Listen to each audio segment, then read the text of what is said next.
தமிழக மக்களுக்கு வணக்கம். இன்று நம்மோடு நேர்காணலில் இணைந்திருப்பவர் தமிழக பாஜகவின் பிரச்சார பிரிவின் மாநில செயலாளர் திரு ஓமாம்புலியூர் ஜெயராமன் அவர்கள். ஐயா வணக்கம். சில நாட்களுக்கு முன்னாடி ஒரிசால நடந்த ஒரு தேர்தல் பிரச்சார கூட்டத்தில் திரு நரேந்திர மோடி அவர்கள் தமிழர்கள் எல்லாம் திருடர்கள் அப்படின்னு சொன்னதா இங்க இருக்க புள்ளி வச்ச கூட்டணி கட்சிகள்லாம் சொல்லிட்டு இருக்காங்களே, உண்மையிலே அவர் சொல்ல வந்த விஷயம் என்ன? நீங்களாவது உண்மையை கேட்டீங்களே, இந்த மாதிரி சொல்லியிருக்காருன்னு சொல்லி கேட்டாங்க அப்படின்னு இந்த தமிழ் ஊடகங்கள் குறிப்பாக திராவிட மாடலின் காலை தினசரி கழுவி குடிக்கும் விலை போன ஊடகங்கள் RS பாரதியின் வார்த்தையில் சொல்ல வேண்டும் என்றால் அதற்கான ஒரு வார்த்தை உள்ளது. அந்த தடித்த வார்த்தையை நான் பயன்படுத்தவில்லை. அதனால் RS பாரதியின் ஊடகங்கள் தினசரி ஒப்பாரி வைத்துக் கொண்டு மோடி சொல்லாததெல்லாம் இட்டு கட்டி பொய் புழுகி தன்னுடைய ஒரு சான் வயிற்றுக்காக கதறிக்கொண்டு திரிகின்றார்கள். இந்த தரிகட்ட ஊடகங்கள் கட்டுப்பாடற்ற கொஞ்சம் கூட ஒரு சுய ஒழுக்கம்ங்கிறது இல்லாதவனால்தான் இப்படி எல்லாம் பொய் பேசிட்டு தெரிய முடியும். மோடி என்ன சொன்னாரு? ஒரிசால இருக்கக்கூடிய பூரி ஜெகநாதர் கோவிலுடைய அந்த இதோட பெட்டகத்தோட சாவி, தொலைஞ்சு போன சாவி தமிழ்நாட்டுல இருக்குன்னு சொன்னாரு. இதுல எங்கேயாவது அவர் தமிழர்கள் திருடர்கள்னு சொன்னாரா? தமிழர்களை திருடர்கள்னு சொல்லி கேவலப்படுத்தி அசிங்கப்படுத்துவது தமிழக முதல்வரும் அந்த கூட்டணி கட்சிகளும் தான். காரணம் என்னன்னா, எங்க கட்சியில 90% இந்துக்கள் தான் இருக்கின்றார்கள் என்று தற்போதைய முதல்வர் மு.க. ஸ்டாலின் அவர்கள் ஏற்கனவே சொல்லியுள்ளார். அது உங்களுக்கும் ஞாபகத்துல இருக்கும்னு நினைக்கிறேன். ஆமா, கரெக்ட், உங்களுக்கும் ஞாபகத்துல இருக்கும்னு நினைக்கிறேன். ஏன்னா இதே தமிழக முதல்வர், இப்ப இருக்கக்கூடிய முதல்வர் ஸ்டாலினோட தகப்பனார் மு. கருணாநிதி இந்து என்றால் திருடன் என்று பொருள்லாம் பேசியிருக்காரு. இவங்களுக்கு என்னைக்குமே தமிழர்களையும் இந்துக்களையும் பெரும்பான்மையாக உள்ள இந்தியர்களையும் இழித்தும் பழித்தும் கொச்சையாக பேசியே பழகிவிட்டார்கள். தமிழன்லாம் மூளைகட்ட பைய, தமிழனுக்கெல்லாம் அறிவே இல்லாதவன், தமிழனுக்கு தலைமை தாங்கக்கூடிய பண்பு எவனுக்குமே இல்லை, எனக்கு மட்டும்தான் இருக்கு அப்படின்னு சொல்லி ஈவே ராமசாமி நாயக்கர் என்ற கன்னடத்தை தாய்மொழியாக கொண்டவர் தமிழன பேசினாரு. அதுக்கு அடுத்தது கருணாநிதி இந்துனா திருடன்னு பேசினாரு. இப்ப மோடி பேசினத திருச்சி பேசுறது யாரு? மோடி சொன்ன வார்த்தை பூரி ஜெகநாதர் கோவிலுடைய அந்த பெட்டகத்தோட கருவூலத்தோட சாவி, தொலைந்து போன சாவி தமிழ்நாட்டுல இருக்கு அப்படின்னு சொன்னாரு. தமிழ்நாட்டுல இருக்குன்னு சொன்னா அப்ப நான் சொல்றேன், இப்ப ஓமாம்புலியூர் ஜெயராமன் தான் அந்த ஆளு தெரியும் அப்படின்னு சொன்னா அப்ப ஓமாம்புலியூர்ல இருக்கிறவங்க திருடன் அர்த்தம்? எங்கேயோ அடிச்சானா பல்லு போச்சாங்கிற கதையா இருக்கு. இதே அடிப்படையில நான் ஒரு கிராமத்தான். பழமொழிக்கான அர்த்தம் கிராமத்துல இருக்கிறவங்களுக்கு, கிராமத்தில் இருக்கக்கூடிய இளைஞர்களுக்கு கூட தெரியும். எங்கேயோ அடிச்சானா பல்லு போச்சாங்கிற கதையா. அதனால மொட்டை தலைக்கு முழங்காலுக்கு முடிச்சு போடுற வேலையை ஸ்டாலின் செய்யறாரு.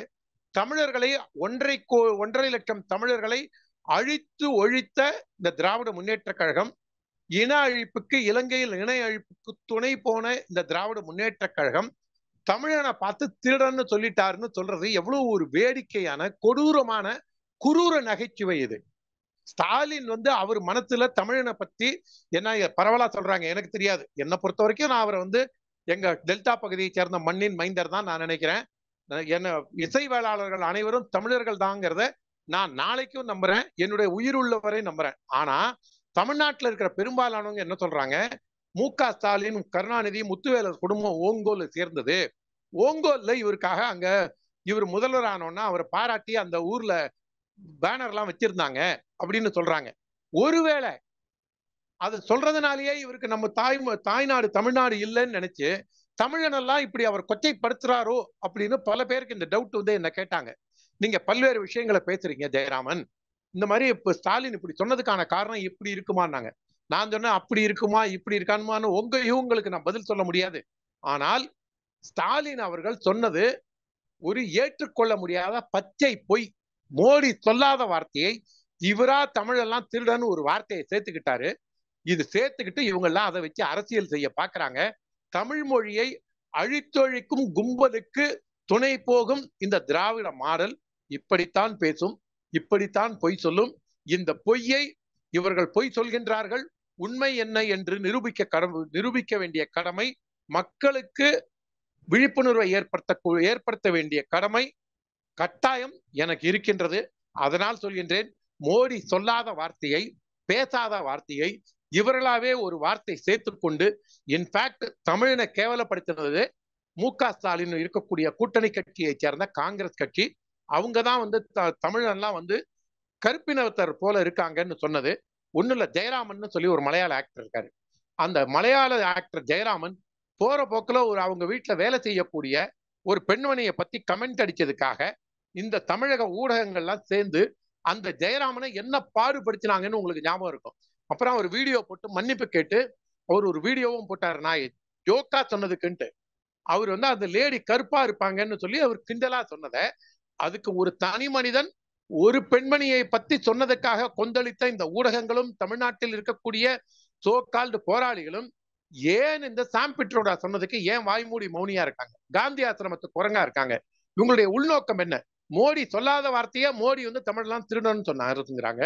ஆனா சாம் பிட்ரோடா தமிழெல்லாம் நீக்ரோ மாதிரி இருக்கான், கருப்பா இருக்கான்னு ரேசிசத்தின் இன வெறியில தோல் நிறத்தை வைத்து கேவலப்படுத்தும் போது வாய்மூடி மௌனியாக இருந்து விட்டு இல்லாத ஒண்ணை கொண்டு நீங்க திணிச்சு பொய் புழுவுறாங்கன்னா இவங்களுடைய உள்நோக்கம் என்னங்கிறத நீங்க புரிஞ்சுக்கணும். இந்த விஷயத்தை எதிர்த்து தமிழக காங்கிரஸ் தமிழக பாஜக மாநில அலுவலகத்தை முற்றுகையிட போறோம் அப்படின்னு சொல்லியிருந்தாங்க.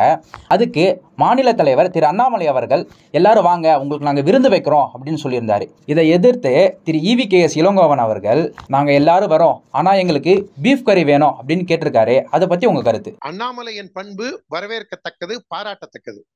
தமிழனின் பண்பாடு, நம்ம இடத்துக்கு யார் வந்தாலும் அவங்களுக்கு நம்ம ஒரு கிளாஸ் தண்ணியாவது கொடுத்து, வாங்க எங்க வீட்டுக்கு வந்திருக்கீங்க, தண்ணி குடிக்கிறீங்களா, டீ சாப்பிட்றீங்களா, காஃபி சாப்பிட்றீங்களா, டிஃபன் சாப்பிட்றீங்களா, சோறு திங்கிற நேரத்துக்கு வந்தா சோறு திங்கிறீங்களா அப்படின்னு கேட்கறது தமிழனின் பண்பாடு. தமிழனின் அடையாளமாக தமிழர்களுக்கு ஒட்டுமொத்த பிரதிநிதியாக திகழும் இளம் சிங்கம் அன்பு சகோதரர் அண்ணாமலை அவர்கள் சொன்ன கருத்தை 1000% நான் வரவேற்கின்றேன். என்ன காரணம்னா, தமிழனின் உபசரிப்பு, அதுவும் நான் பெருமை மிகு சோழ தேசத்தை சார்ந்தவன், சோழ நாடு சோறு உடைத்து அப்படின்னு நான் பெருமையா காலரை தூக்கி விட்டுக்க முடியும். நாங்க ஊருக்கே தமிழகத்துக்கே சோறு போடுற நாங்க அதனை எங்களுடைய மனநிலையை பிரதிபலிக்கும்படியா இளம் சிங்கம் அண்ணாமலையும் சொல்லியிருக்காரு, வரவேற்கிறேன். இது முதல் கருத்து. இரண்டாவதாக அதுல அண்ணாமலை இன்னொன்னு சொல்லியிருக்காரு, முக்கியமா கவனிச்சு பாருங்க.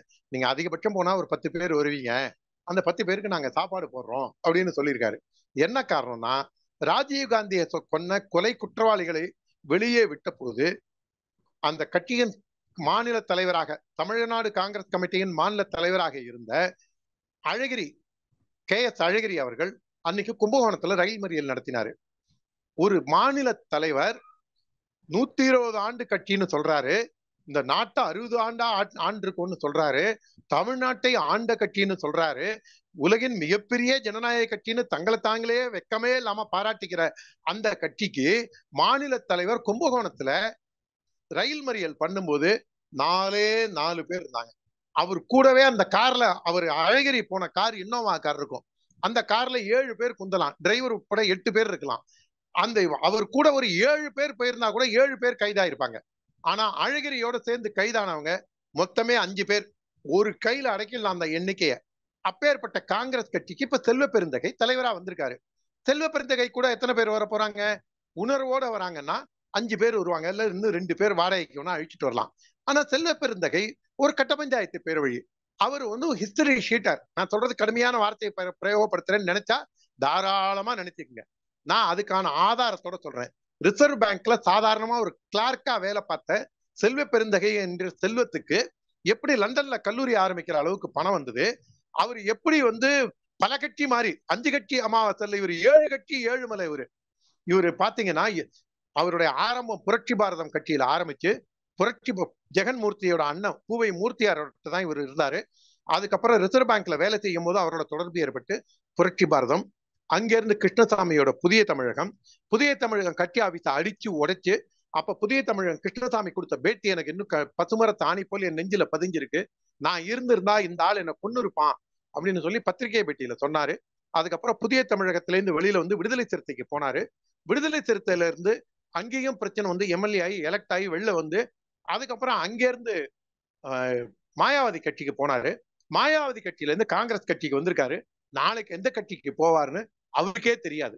அவர் இன்னும் போகாது, இன்னும் முஸ்லீம் லீக்கும் கிறிஸ்துவ ஜனநாயக கட்சியும். முஸ்லீம் லீக்ல அவரை சேர்த்துக்க மாட்டாங்க, ஏன்னா இவர் இஸ்லாமியர் இல்ல. அதனால அந்த கட்சிக்கு அவர் போக முடியாது.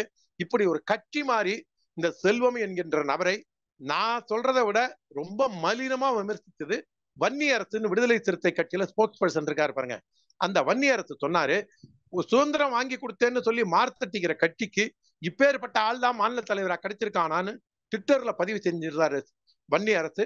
பின்னர் யார் கொடுத்த அழுத்தத்தினாலேயோ அதை எடுத்துட்டாரு. பல பேர் அந்த ஸ்கிரீன்ஷாட் வச்சிருக்காங்க. அப்பேற்பட்ட பேக்ரவுண்ட் உள்ள இந்த செல்வ பெருந்தகை கமலாலயம் வரேன்னு சொல்லும்போது பண்போட இளம் சிங்கம் அண்ணாமலை தமிழர்களின் பண்பாடுக்கு ஏற்ப வாங்க சாப்பிட்டு போங்கன்னு சொன்னதுக்கு தடித்த வார்த்தைகளையே பேசி பழகும் நரகல் நடையில் பேசி திரியும் ஈவி.கே. இளங்கோவன், ஏன்னா மோடிக்கும் வயசாயிடுச்சு, ஜெயலலிதாக்கும் வயசாயிடுச்சு, தப்பு நடந்திருக்க வாய்ப்பு இல்லை அப்படின்னு அறிவுறுப்பா பேசின மனிதர் தான் இந்த இளங்கோவன். அவர் வந்து இளங்கோவன் இல்ல, இவர் கூவம். அவர் இளம் கூவம்னு கூட சொல்ல முடியாது, ஏன்னா முத்தின கூவம். இவரு 70+ ஆகுது. அவர் வந்து இளையராஜாவை வந்து இந்த கயட்டு பயலுக்கு பேர் இளையராஜான்னு பேர் வச்சிட்டு இருக்கான் அப்படின்னு வன்மமா கக்கி தமிழன் மீது உள்ள வெறுப்பை எப்படி ஈவே ராமசாமி நாயக்கர் கொண்டிருந்தாரோ அதே போன்று அவருடைய பேரன் ஈவி.கே. இளங்கோவனும் இது பண்றாரு. அதுல ஒண்ணே ஒண்ணு என்னன்னா, அப்ப மாட்டுக்கறி அனைவரும் சாப்பிடணும்னு காங்கிரஸ்ல மாட்டுக்கறி சாப்பிடாத 90% மேல் மாட்டுக்கறி சாப்பிடாதவங்க இருக்காங்க. அப்ப அவங்களெல்லாமும் என் தட்டு என் உணவுன்னு சொல்லாம நீங்களாம் மாட்டுக்கறி தின்னுங்கடா அப்படின்னு எதேச்சதிகாரத்தோட ஈவி.கே. இளங்கோவன் சொல்றாரா? ஆணவத்தோட பேசுறாரா? திமிரோட பேசுறாரா? கொழுப்போட பேசுறாரா? நாவை அடக்க வேண்டும் இளங்கோவன். நான் என்ன சொல்றேன், அப்ப இளங்கோவன் சொல்லாம வாங்க எங்களுக்கு பீப் பிரியாணி மட்டும் இல்லைங்க பன்னிக்கறியும் போடுங்க அப்படின்னு சொல்லாம அதுல என்ன தடுக்குது அவருக்கு? மகாத்மா காந்தியே பசுமாட்ட தெய்வமா கொண்டாடினாரு. இந்த கட்சிக்கு வந்து நல்லா கவனிச்சு பாருங்க, இந்திரா காந்தி ராஜீவ் காந்தி இருக்கிற வரைக்கும் அந்த கட்சியில வந்து பசுவை தெய்வமாக போற்றி இதே காங்கிரஸ் கட்சி தேர்தல் அறிக்கையில பசுவதையை நாங்க தடை செய்வோம்னு சொல்லி இந்திரா காந்தி பிரதமரா இருக்கும்போது அவங்க தேர்தல் அறிக்கையிலேயே சொன்னது இந்த வரலாறு. அந்த கட்சிக்கு இத்தாலிக்காரியோட கட்சிக்கு இந்த கை போனதுக்கு அப்புறம், இந்த இத்தாலிக்காரியோட கையில இந்த கட்சி போனதுக்கு அப்புறம் மாட்டு பிரியாணியை நீங்க எங்களுக்கு கொடுங்கன்னு சொன்னா அப்போ உங்களுடைய ஆணவம் என்ன? அப்ப என் தட்டு என் உணவுனா அப்ப வரமா அத்தனை பேரும் எவன் வந்து இவர்கிட்ட பீப் பிரியாணி கேட்டான்? அப்ப போர்க் பிரியாணியும் குடுநில சொல்லணும், என் தட்டு என் உணவு வரவெல்லாம் என்ன வேணா கேட்பாங்க அப்படின்னு சொல்லணும். அதனால அது ஆணவம் எடுத்த கொழுப்படுத்த பேச்சு இளங்கோவனது. அதனால அது அவருக்கு எப்படி பதில் சொல்லணுமோ சொல்லலாம். நான் வந்து இதெல்லாம் சொல்றது ரொம்ப நாகரிகமா என்னுடைய எல்லைக்கு உட்பட்டு தான் நான் பதில் சொல்றேன்.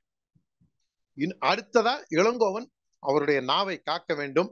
அவர் வயதுக்கு உண்டான முதிர்ச்சியோடு பண்பாட்டோடு அவர் பேச வேண்டும் என்று நான் கேட்டுக்கொள்கிறேன். நேத்திக்கு கொல்கத்தா உயர்நீதிமன்றத்துல ஓபிசி இடஒதுக்கீடை பத்தி ஒரு தீர்ப்பு வந்திருக்கு. அந்த தீர்ப்பை பத்தி கொஞ்சம் டீட்டெயிலா சொல்றீங்களா? 2010ஆம் ஆண்டுக்கு பின்பாக கிட்டத்தட்ட 40 ஜாதிகளை ஓபிசியில கொண்டு போய் சேர்க்கிறாங்க. அதுல 2010ஆம் ஆண்டுக்கு அப்புறம் கிட்டத்தட்ட 5 லட்சம் பேருக்கு ஓபிசி சர்டிபிகேட்டும் கொடுத்துட்டாங்க. அதுக்கு கொல்கத்தா உயர்நீதிமன்றத்துல 2 ஜட்ஜி அடங்கிய தீர்ப்புல என்ன சொல்லியிருக்காங்கன்னா, இந்த நீங்க கிட்டத்தட்ட 37-40 ஜாதியை இதுல கொண்டு சேர்த்தது செல்லாது. காரணம் என்னவென்றால் இதுல வந்து நீங்க அதுக்கு தகுதியே இல்லாத பல பேரை சேர்த்திருக்கீங்க, இஸ்லாமியர்கள் உட்பட சேர்த்திருக்கீங்க. அவங்களுடைய உள்நோக்கம் நல்லா கவனிங்க. மம்தா பானர்ஜியோட உள்நோக்கம், மம்தா பேகம்னு பலரால விமர்சிக்கப்படக்கூடிய மம்தா பானர்ஜியோட உள்நோக்கத்தை நல்லா கவனிங்க. அவங்க ஓபிசிக்காக அவங்களுக்காக எல்லாம் அவங்க வேலை செய்யல. அவங்களுடைய நோக்கமே மைனாரிட்டி அப்பீஸ்மெண்ட், மைனாரிட்டிகளை தாஜா செய்து வாக்கு வங்கி அறுவடை செய்ய வேண்டும் என்ற நோக்கத்திலே இந்த கிட்டத்தட்ட 37-40 ஜாதியை கொண்டு போய் சேர்த்திருக்காங்க. அதுக்கு உயர்நீதிமன்றம் இதை தடை செய்து செட் அசைட் இந்த இது செல்லாதுன்னு சொல்லிருக்காங்க. அதுக்கு இந்த மம்தா பானர்ஜி என்ன சொல்றாங்கன்னா, நான் இது வந்து பிஜேபி காரங்க கொடுத்த தீர்ப்பு, இது நாங்க ஏத்துக்க மாட்டோம் அப்படிங்க, நாங்க வந்து உச்ச நீதிமன்றம் செல்வோம் அப்படிங்கிறாங்க. உச்ச நீதிமன்றம் செல்வது அவங்களுடைய பெராகரேட்டிவ், அவங்களுக்கு உண்டான அது கான்ஸ்டிடியூஷன் கொடுக்கிற அவங்களுக்கு கொடுக்கக்கூடிய ஒரு அடிப்படை உரிமை. லெட்டர் கோ. நான் என்ன சொல்றேன், உச்ச நீதிமன்றத்திலும் இதே தீர்ப்பு தான் வரப்போகுது. நான் உடனே சொல்லலாம், அது எப்படி தமிழிசை வந்து இப்படி வரும்னு சொல்றாங்களே, அப்ப ஆட்சி அதிகாரத்தை இவங்க தானே RSS கும்பல் தானே இயக்குதுன்னு பாஞ்சு வரவங்க, தமிழிசை மேல பாஞ்சவங்க, அண்ணாமலை மேல பாஞ்சவங்க, ராஜா பொன் ராதாகிருஷ்ணன் மேல பாஞ்சவங்க எல்லாம் உச்ச நீதிமன்றத்துல தீர்ப்பு வரும்னு ஜெயராமன் எப்படி சொல்றான், ஓமாம்புலியூர் ஜெயராமன் அன்னைக்கே சொன்னானே அப்படின்னு அவங்க பாஞ்சு வருவாங்க. ஒருங்கிணைந்த ஆந்திர பிரதேசத்தின் முதல்வராக இருந்த OS ராஜசேகர ரெட்டி என்பவரும் அதற்கு பின்னால் வந்த சந்திரபாபு நாயுடுவும் பல்வேறு காலகட்டங்களில் இஸ்லாமியர்களுக்கு இடஒதுக்கீடு கொடுக்கப்பட வேண்டும் என்று வலியுறுத்தி ரிசர்வேஷனை அவங்க எப்பெல்லாம் கொண்டு வந்தாங்களோ நீதி தேவையானது ஆந்திர அரசின் கன்னத்தில் பலார் என்று அரைந்து அந்த நீதி பரிபாலனத்தை மீண்டும் மெய்ப்பித்தது. அதே தீர்ப்பு தான் உச்ச நீதிமன்றத்துல, அதே கிரவுண்ட்ஸ் தான் இது. உச்ச நீதிமன்ற தீர்ப்பும் கல்கத்தா உயர் நீதிமன்ற தீர்ப்பு என்ன கொடுக்கப்பட்டுள்ளதோ அதே தான் வரும். அந்த தீர்ப்பு அப்படி வரும்போது அப்ப இந்த மம்தா பானர்ஜி என்ன சொல்லுவாங்க? உச்ச நீதிமன்ற நீதிபதிகளும் பிஜேபிக்கு ஆரம்பிங்களா?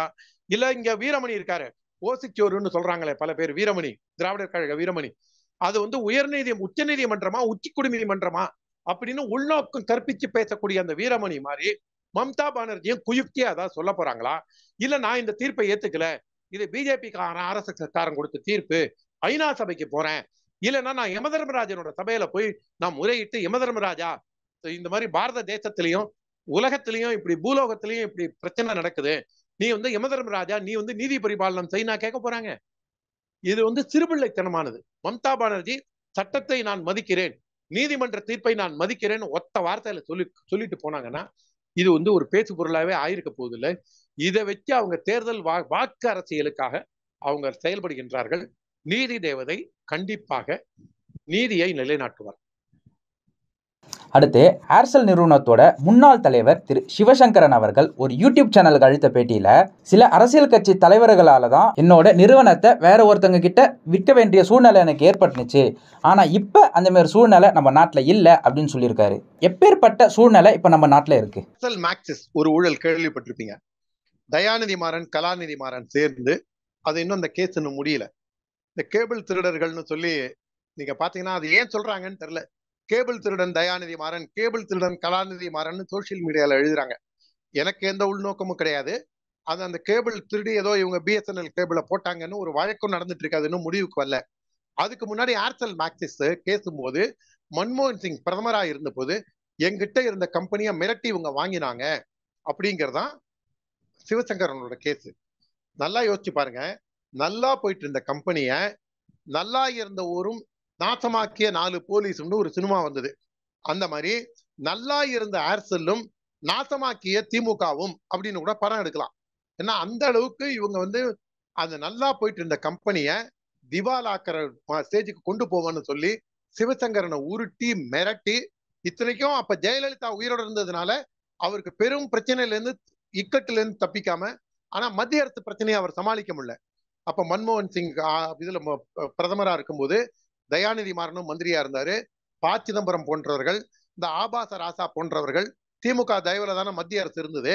அப்ப திமுகவோட அழுத்தத்தினால திமுக கொடுத்த, எப்படி இவங்க தமிழ்நாட்டுல நீங்க அந்த நில அபகரிப்பு நீங்க பாத்திருப்பீங்க, அந்த லேண்ட் கிராபிங்க்குன்னே தனியா ஒரு செல்லு கமிஷன் ஆபீஸ்ல ஏற்படுத்தி ஆயிரக்கணக்கான கோடிகளுக்கான சொத்தை மீட்டு இந்த மாதிரி ஜெயலலிதா கொடுத்தாங்க. எப்படி நில அபகரிப்புல ஈடுபட்டாங்களோ இந்த மாதிரி திமுக கட்சி, காங்கிரஸ் கட்சி கம்பெனி அபகரிப்புக்கு தொலை போயிருக்கு. கம்பெனிகளை அபகரித்து அவர்களின் சொத்தை வேட்டையாடிய திராவிட முன்னேற்ற கழகம் இன்னைக்கு நீதியை பத்தி நம்மளுக்கு வகுப்படிக்குது. மோடி அப்படி சொல்லிட்டாரு இப்படி சொல்லிட்டாருன்னு உருட்டி பொய் சொல்லிட்டு இருக்காங்க. இதெல்லாம் ஒரு பொழப்பா சொல்லுங்க இவங்களுக்கு?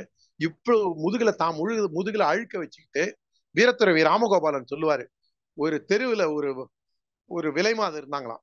அந்த தெருவுல பாக்குறவங்க எல்லாரையும் பத்தினிகளை எல்லாரையுமே கொச்சையான வார்த்தையில சொல்லுவாங்கன்ட்டு. தான் திருடி பிறரை நம்பாங்கிற ஒரு பழமொழிக்கு ஏற்ப இந்த திராவிட முன்னேற்ற கழகத்தின் செயல்பாடு ஊர் அடிச்சு ஒலையில போட்டுட்டு இவங்களுடைய செயல்பாடுகள்லாம் அந்த கண்ணாடி வழியா நம்மள பாக்குறதுனால இந்த மாதிரி தெரியுது. திராவிட முன்னேற்ற கழகம் இனியாவது திருந்த வேண்டும். இன்னும் 10 நாள்ல தேர்தலுக்கான முடிவெல்லாம் வெளில வரப்போகுது. அடுத்து 3வது முறையும் திரு நரேந்திர மோடி அவர்கள் தான் பிரதமராக வருவாருன்னு சொல்லி தேர்தல் கணிப்பாளர்கள் திரு பிரசாந்த் கிஷோர் அவர்கள்லாம் சொல்லிட்டு இருக்காங்க. இப்ப அரசியல் கள நிலவரம் எப்படி இருக்கு? அதாவதுங்க, ஒரு 6 மாசம் 1 வருஷத்துக்கு முன்னாடியே அமித்ஷா, மோடி, JP நட்டா போன்றவர்கள்லாம் 400 இடத்துல நாங்க ஜெயிப்போம் அப்படின்னாங்க. அது நம்பிக்கையின் வெளிப்பாடு. எப்படின்னு கேட்டாக்க, நான் ஒரு குடும்பத் தலைவன், நான் ஆபீஸ் விட்டு வரும்போது என் குடும்பத்துக்கு என்ன தேவை அப்படின்னு நான் போய் என் குடும்பத்தோட தேவையை நிறைவேற்றினேன். என்னுடைய மனைவியும் என்னுடைய குழந்தைகளும் என்னுடைய பெற்றோரும் என்னுடைய உடன் பிறந்தவர்களும் அவங்களுக்கு தேவையானதை நான் பார்த்துக்கும் போது எனக்கு என்ன தேவை, குடும்பங்கிறதே ஒரு விட்டு கொடுத்து போற இதுல. அந்த மாதிரி மோடி வந்து இந்த நாட்டு மக்களை தன் குடும்பமாக கருதி அவங்களுக்கு எது தேவைங்கிறத புரிந்து கொண்டு அவங்களுக்கு தேவையானதை செஞ்சு கொடுக்கும்போது அந்த மக்களும் மோடி 3வது தடையா வரணுங்கிற எதிர்பார்ப்புல அவர் மக்களோட மக்களா கலந்தே இருக்காரு. போற இடங்கள்ல இருக்கட்டும், எங்க பார்த்தாலும் இருக்கட்டும், பிஜேபி கார கடைசி தொண்டனா இருக்கக்கூடிய எண்ணில இருந்து உச்ச நட்சத்திரமாக இருக்கக்கூடிய பிரதமர் மோடி வரை அன்றாடம் மக்களுடன் இணைந்துள்ளோம். அந்த மக்களின் எண்ண ஓட்டங்களை புரிந்து கொண்டு 400 இடத்த வருவோம் அப்படின்னு சொல்லி சொன்னாங்க. ஆனா இது வந்து யானைக்கு ஆடுறோம்னா குதிரைக்கு குடுறோம் அப்படின்னு சொல்ற கதையா, இது ஏட்டிக்கு போட்டையா பேசணுங்கிறதுக்குன்னு இந்த இண்டி கூட்டணின்னு இந்த புள்ளி வச்ச கூட்டணி இருக்கு பாருங்க, இவங்க வந்து கோமால இருந்த மாதிரி போன வாரம் வரைக்கும் கோமால இருந்த மாதிரி இருந்துட்டு திடீர்னு ஒரு 5 நாளா முழிச்சுக்கிட்டு ஏஞ்சி உட்காந்து நாங்க 300 சீட்டு ஜெயிப்போம். இந்த பாக்யராஜ் படத்துல அவசர போலீஸ் 115 ஒரு படம், அதுல டபுள் ஆக்ட்ல வருவாரு. அந்த அதுல வந்து ஒரு குட்டி பையன் எனக்கு 2 அப்பா எனக்கு 2 அப்பா அப்படின்னுட்டே வருவான். அந்த மாதிரி இவங்க எனக்கு 300 சீட்டு எனக்கு 300 சீட்டு 4 நாளா இவன் இந்த பயில தூக்கத்துல இருந்து முழிச்சுக்கிட்டு பெனாத்துற மாதிரி ஜுர வேகமா அதிகமாயிடுச்சுன்னு வச்சுங்களேன்.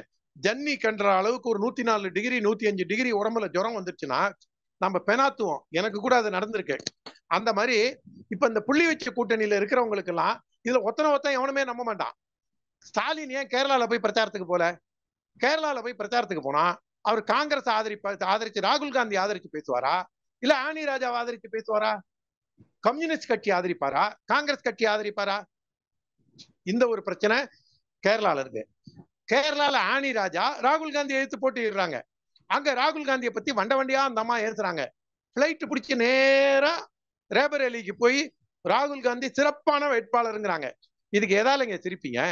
ஒரு மனுஷன் வாயால பேசுறாங்க, வேற ஒன்னால பேச முடியுமா? அந்த நிலைமை தான் காங்கிரஸ் கம்யூனிஸ்ட் கூட்டணிக்கு. கர்நாடகால இவரை வான்னு கூப்பிட்டாங்களா? கூப்பிடல. ஆகிர் ரஞ்சன் சௌத்ரின்னு வெஸ்ட் பெங்கால்ல காங்கிரஸ் கட்சி தலைவரா இருக்காரு. அவர் என்ன சொல்றாரு, நீங்க மம்தா பானர்ஜிக்கு போடுற ஓட்டுங்கிறது வேஸ்ட் பண்ணாதீங்க, அதுக்கு பதிலா நீங்க பிஜேபிக்கு வேணாலும் போட்டு தொலைங்கிறாரு. இந்த லட்சணத்துல இவங்க கூட்டணியை வச்சுக்கிட்டு நாங்க ஆட்சியை பிடிக்க போறோம், அறுக்க மாட்டான் ஏதோ ஒரு உடல் பாகத்துக்கு 68 அருவாள்பாங்க, 68 அருவாமனைமாங்க, அந்த கதையா இவங்க எல்லாருமே நவகிரகம் மாதிரி விதவிதமான திசையில இருக்கிற இவங்க எல்லாம் சேர்ந்து மோடியை வீழ்த்த போறேன்னு சொல்றது. இவங்க ஒரு 15 நாளைக்கு இவங்க வந்து ஃபுல்ஸ் பாரடைஸ்ல இருக்கிறோம், மோடியை ஜெயிச்சிட்டோம்ல, இல்ல மோடி தோத்துருவார்ல இப்படின்னு இவங்களுக்குள்ளேயே இவங்க ஒரு இதுல கற்பனை உலகில வாழலாம். 15 நாளைக்கு அவங்கள டிஸ்டர்ப் பண்ணாதீங்க, விட்டுருங்க, அந்த சந்தோஷத்துடைய அவங்க இருக்கட்டும். உங்க நேரத்தை நம்ம தளத்துல வந்து பகிர்ந்ததுக்கு ரொம்ப நன்றி. மேலும் ஒரு நேர்காணலில் சந்திப்போம். நன்றி, வணக்கம். வணக்கம். ஜெய் ஸ்ரீராம்.